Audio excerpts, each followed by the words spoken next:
Dear boomers, when my husband died, I started to study deeply the teachings of Ram Dass, whom I had known about for years and years and years. And it wasn't that I was ignorant of his teachings, and I actually knew what they were. And of course, Be Here Now was the Bible of our generation, boomers. But as I sat here and was contemplating Ram Dass and the presidency that just came and went, the election, I think Ram Dass would agree with me. The truth is, I don't want a president. I want a council of indigenous grandmothers instead. And I know he would totally get into that. So there's a quote I found of Ram Dass that said, "It is important to expect nothing, to take every experience, including the negative ones, as merely steps on the path and to proceed."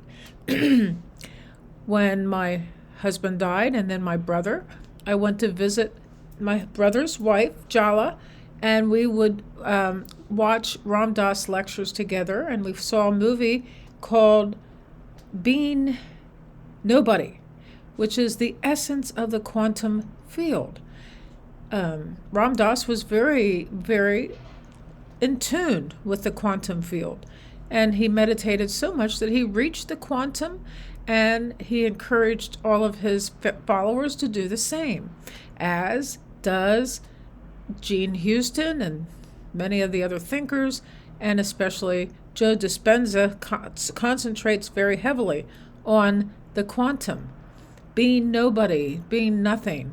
And so I think this is probably a good way to spend the next years of our life, is going inwardly and nurturing pure love and forgiveness. And I don't think that anything else is necessary. So we have to let go of expectations and embrace all experience, whether it's positive or negative. And of course, positive and negative are things that we attribute to these experiences. But as soon as we let go of it all, we can live a life of resilience, growth, and inner peace. So let's explore the power of expecting nothing. So when we wake up in the morning, we don't have to have expectations of our day. As long as you have mapped out what you plan to do, say on a Sunday night for the rest of the week, then you can refer to that, but do not expect anything other than that moment at hand. So expectations can lead to disappointment, frustration, or anxiety. One thing I had recently talked about was the idea of creative waiting.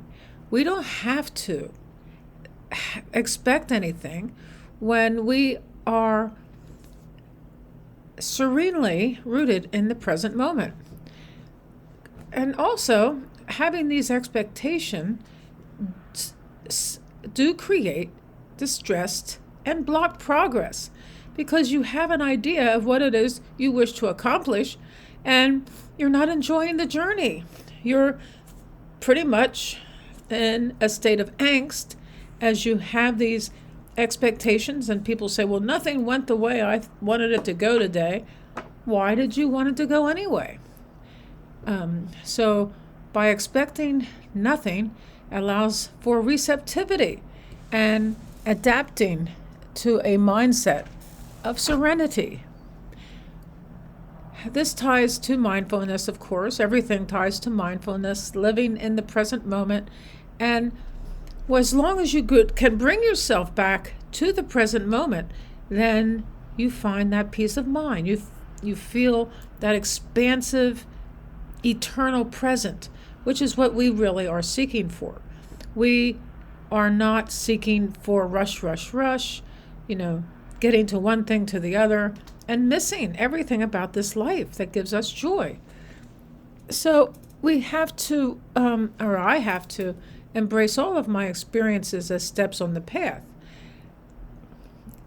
Ram Dass thinks of each journey as an experience as a stepping stone, one step in front of the other. I know that he, in his life, had all kinds of social, he was a very socially active man, and so were his people that he worked with. Social action is not something we need to stop. We don't, but in doing social action, we don't have an expectation of how it needs to work out. What we consider to be negative experiences can be redirections rather than setbacks.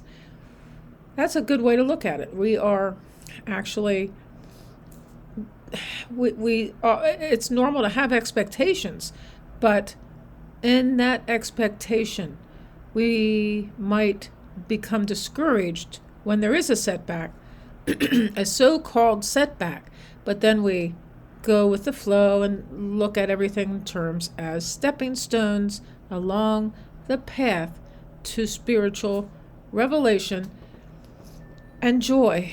I know that this past election is a good example because so many of us did not expect the outcome that did occur.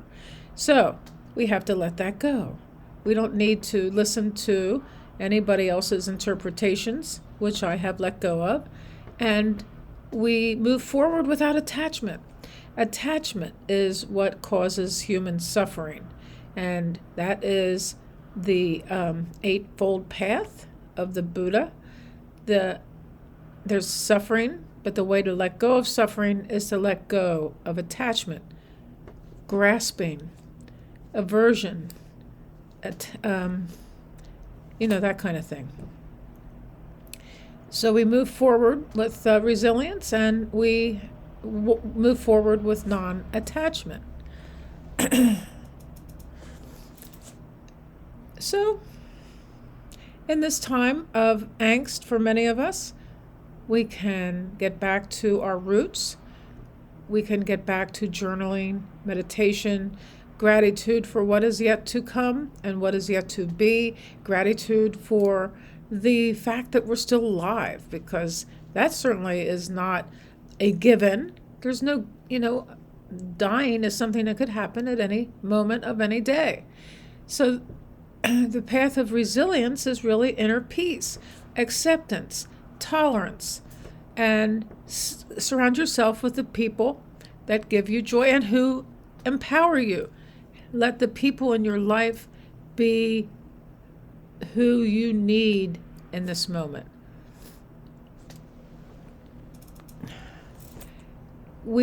As we embrace every experience, we are building inner strength and peace over time.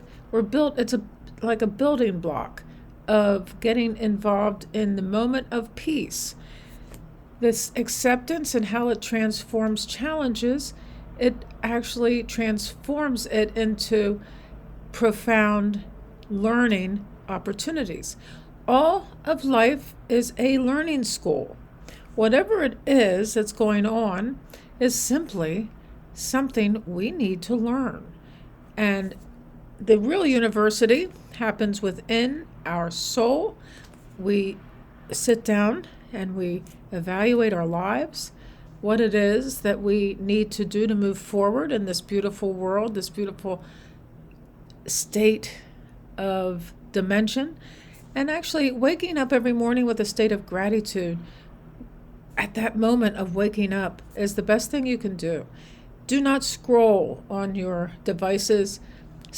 Get up and meditate, and do what you have to do for a few minutes before you do that, but do meditate. And in fact, and please reflect on your own lives to see each experience as a gift from the universe, a gift from God. So the importance of expecting nothing, embracing each step, and moving forward with courage and compassion. What experiences in your life have shaped you the most, and how can you embrace each moment as part of your unique journey, because your journey is unique, and see it that way. But other people can share their unique experiences, which I invite you to do in the comments section below. There's going to be a video that shows up here, and please subscribe and click the notifications, and I will see you tomorrow.